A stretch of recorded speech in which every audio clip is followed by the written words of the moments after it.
इस मुद्दे को उठा रहे हैं काफी समय से, ये कोई नया मुद्दा नहीं है, लेकिन इशू ये है कि ये बार बार हो रहा है और इस पे कोई कार्रवाई नहीं होती है। मुझे याद है जब मैं यूपी में काम कर रही थी तो जो पेपर लीक हो रहे थे वो एक दो जो एकदम जो नीचे वाले अधिकारी हैं उनको आपने अरेस्ट कर लिया या 2 दिनों के लिए रख लिया थाने में, उसके बाद बात वहीं पे रुक जाती है, किसी पर कार्रवाई नहीं हुई है, किसी पर कोई ठोस कार्रवाई नहीं हुई है। अब ये मुद्दा इतना ज्वलंत इसलिए है क्योंकि देश के युवा हैं ये, और ये समझ रहे हैं कि हमारे फ्यूचर, हमारे भविष्य के लिए क्या है।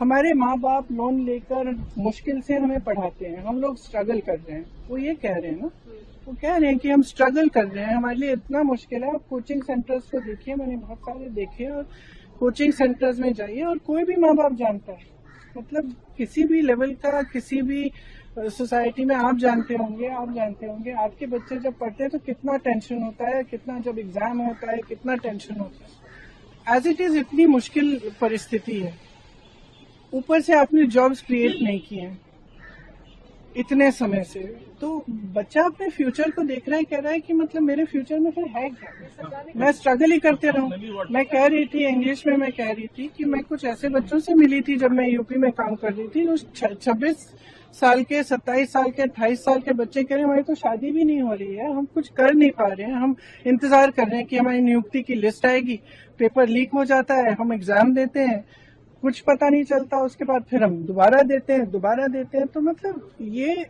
एक बहुत ही जेन्युइन प्रॉब्लम है और इसको हल्के में कोई नहीं ले सकता। ये एक बहुत जेन्युइन प्रॉब्लम है। आज युवा बहुत ही दुखी है एक्चुअली। ये जो आप नाराजगी देख रही हैं एक्चुअली दुख है कि हमारे फ्यूचर, हमारे भविष्य के बारे में कौन सोच रहा है।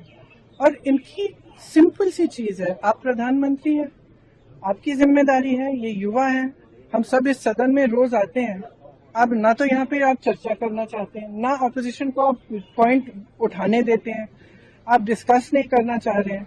ये सदन है किसका? ये उन्हीं युवाओं का है ना जिसको आप रोक रहे हैं बाहर, जिन पर आप लाठीचार्ज कर रहे हैं, जिन पर आप आंसू गैस चला रहे हैं।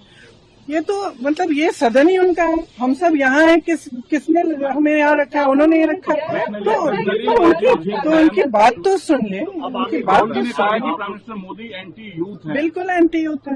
देखिए एंटी यूथ है, एंटी गरीब है, एंटी किसान है। अब 12 साल हो गए, हम सब देख रहे हैं ना, किसान आंदोलन कर रहे हैं, आप उन पे दमन कर रहे हो, अब बच्चों पे दमन कर रहे हो।